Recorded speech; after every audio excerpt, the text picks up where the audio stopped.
Hey, good afternoon. Welcome back to Answers on Eschatology, and welcome back to our study of Matthew 16, 27, and 28. I want to take one more video to discuss the relationship between the second coming of Christ, the wedding feast, that is the marriage of the Lamb, and the fall of Jerusalem in AD 70. And by doing this, we will establish definitively that Matthew 16, 27, and 28, Matthew 22, Matthew 24, and 25, and Revelation 19 concerning the coming of the Lord for the wedding in fulfillment of Isaiah 62 was fulfilled in the fall of Jerusalem in AD 70. So let's jump into this. I've got a long way to go. Go with me to Revelation chapter 19. I want you to notice, I'm going to read several verses here, but the core or the major elements or themes that are found within verses 1 through 14 are these. In Revelation 19, verses 1 to 3, we have the judgment of Babylon, which I don't have time to get into it, but Babylon in Revelation is Old Covenant Jerusalem. It is the city where the Lord was slain, where the Lord was crucified. Revelation 11, verse 8. The second element in Revelation 19, verse 2 is the avenging of the blood of the martyrs. And that is also found in the previous context in chapters 17 through 18. The next core theme or element in Revelation 19 concerning the coming of the Lord for the wedding is the establishment of the kingdom. And we see that in verse 6. Following that, verse 7 through 9, we have the actual time of the wedding, the marriage supper of the Lamb. And that's found in verses 7 through 9. And finally, we have the coming or the Parousia of Jesus Christ. That is the second coming of the Lord with his saints. We find that in verses 11 through 14. So, throughout Revelation 19, in the context of the coming of the Lord for the wedding, we have the judgment of Babylon, the avenging of the blood of the martyrs, we have the establishment of the kingdom, we have the time of the wedding itself, and we have the second coming of Christ. Now watch this. Those elements are all found in the parable of the wedding feast in Matthew 22 that we've already identified as the coming of the Lord against Old Covenant Jerusalem in AD 70 to consummate the wedding with Israel. Now watch this. In verse 7 of Matthew 22, we have the judgment of Jerusalem. In verses 3 through 6, we have the avenging of the blood of the martyrs. It is vengeance upon those who had killed the prophets and Christ. In verse 13, we have the establishment of the kingdom. Now, although the kingdom is not specifically mentioned in that passage, if you compare Luke 13, which is a parallel parable, Luke adds the phrase, you will see Abraham, Isaac, and Jacob in the kingdom of God when you yourselves are cast out. So this concerns the kingdom of God, the establishment of the kingdom in Matthew 22. And in verses 9 through 10 of Matthew 22, we have the time of the wedding. The king comes to the wedding banquet. And finally, in verse 11, we have the second coming of Christ. It is the Parousia of the king to consummate the wedding. Now, that is beautifully parallel to Revelation 19, but that's not all.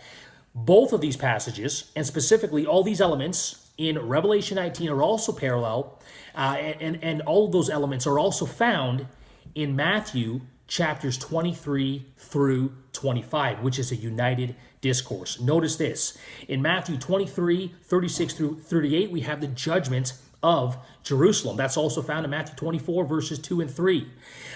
In Matthew 23, 34 through 36, the Lord comes to avenge the blood of the martyrs, yea, all the blood shed upon the earth from the foundation of the world. In Matthew 23, 35, it concerns the establishment of the kingdom.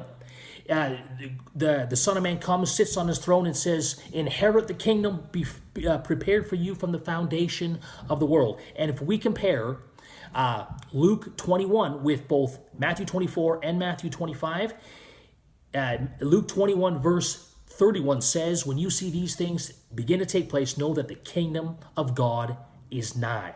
Okay, let's go on. In Matthew 25, verses 1 through 13, we have the time of the wedding, and we see that in the parable of the wedding feast. And finally, in Matthew 24, 30 through 31, and Matthew 25, 31, we have the second coming, that is the Parousia of Jesus Christ to consummate the wedding, and he comes with his saints. Just like Revelation chapter 19, the Son of Man coming with his saints, that is with the angels riding on white horses with him. So all of these passages are beautifully parallel, and all of the themes and the elements that are found in the second coming of Christ in Revelation 19 are also found in the parable of the wedding feast in Matthew 22, and in the Olivet Discourse from chapters 23 of Matthew through 25.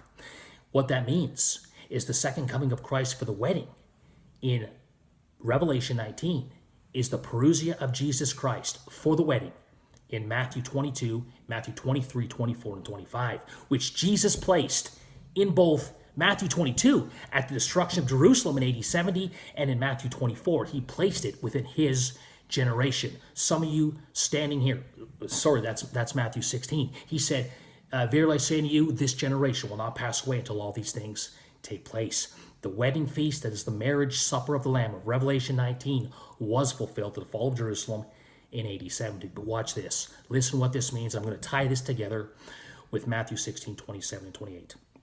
Revelation 19, Matthew 22, 23, 24, and 25 all place the coming of the Lord for the wedding at the fall of Jerusalem and the judgment of those who would kill the prophets in AD 70. But the coming of the Lord in all of those passages was to fulfill the coming of the Lord for the wedding in Isaiah chapter 62. But remember, Isaiah 62 and the coming of the Lord for the wedding served as a prophetic source for the coming of the Son of Man in Matthew 16, 27, and 28. What that means is the coming of the Son of Man in glory to reward every man according to his deeds in Matthew 16, 27, and 28 prophesied the second coming of Christ for the wedding, which must have taken place in the lifetime of Jesus' disciples, just like he promised. Some of you standing here will not taste death till they see the Son of Man coming in his kingdom. The time of the wedding dictates the time of the second coming of Christ, which Christ himself placed at the fall of Jerusalem and his Parousia in AD 70. We'll pick it up next time on Answers in Eschatology. Hope that's been a blessing. We'll see you soon.